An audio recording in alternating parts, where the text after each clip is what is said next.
सबैजनालाई जयमसी सेवारो रोले कपुलो है आजको दिनको सुरुवातसँगै आजको मेरो ब्लगलाई पनि सुरु गरिसकेको छु है साथीहरू। अनि आज मेरो ब्लग चाहिँ के हुन्छ भनेदेखिलाई आज चाहिँ कामतिरै जाँदैछु सधैँ है। आज चाहिँ कामको ब्लग हो।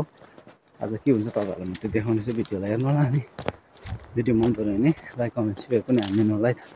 के गर्नु अब कन्टेन्ट त्यस्तो हुँदैन। म कन्टेन्ट डेली हाल्नै पर्ने हुन्छ, तपाईँहरूलाई थाहै छ हो। तपाईँहरूमा राम्रो राम्रो भिडियो पनि म ल्याउँछु है। एकदमै प्रतीक्षा साच्नु होला। आज चाहिँ म जाँदैछु। अब बुबुले पर पर्खिरहनु भएको छ। अहिले चाहिँ म यहाँ कोप चाहिँ आइपुगेँ। तपाईँहरूलाई म अब माथि पुगेर एकताल देखाउँछु। यहाँनिर चाहिँ भिरमौलेको रहेछ हौ। भिरमौले आएर बसेको रहेछ यहाँनिर। निस्केको छ है।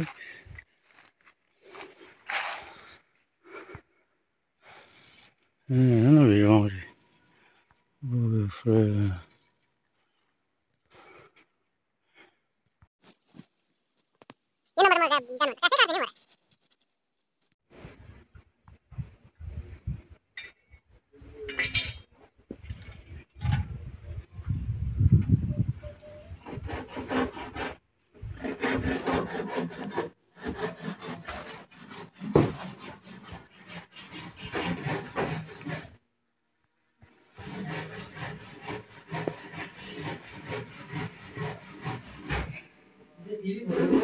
कम्प्लिट भयो अब। यहाँ भित्रतिर चाहिँ सबै गरिसकेको। अब चाहिँ यस्तो टाइपले भयो। चडक्कै दामी बनाएको छ।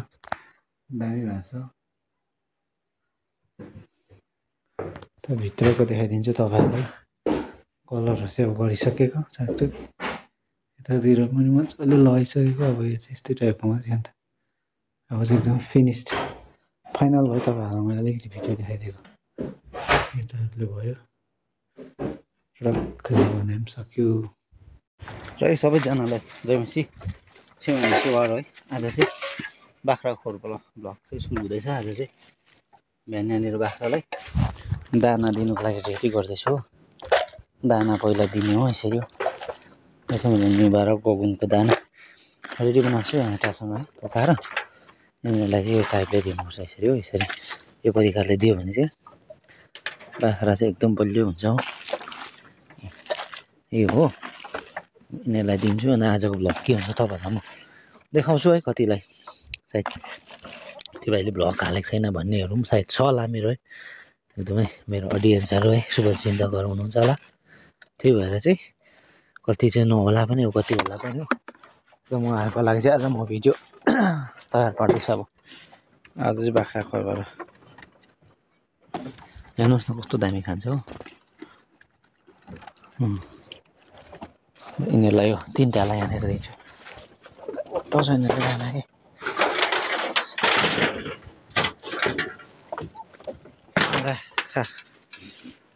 आजको दिनको ब्लग चाहिँ के हुन्छ तपाईँहरूलाई म देखाउँछु ल। आज के गर्छु के भन्नु, गाउँमा मरौ बेसी दाइ त्यस्तै रहेछ हो। मरौ मात्रै बेसी रहेछ हो। हाम्रोतिर पनि त्यस्तै छ। तपाईँहरूकोतिर कस्तो छ यसो कमेन्टमा लेखिदिनु होला कहीँबाट हेर्नु हुँदैछ भने हो। र मरौले गर्दाखेरि अहिले चाहिँ एकदम साह्रो पर्छ है।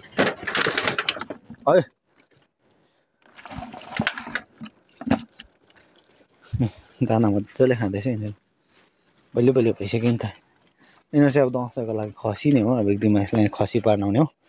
यिनीहरूलाई म खसी बनाउँछु चारवटालाई। दसैँको लागि चाहिँ अब खसी चाहिँ यसपालि दसैँको लागि खसी हुँदैछ र है। भिडियोलाई हेर्दै गर्नु होला। आज दिनभरि भिडियो के हुन्छ तपाईँहरूलाई म देखाउँछु त्यो भिडियो। आज चाहिँ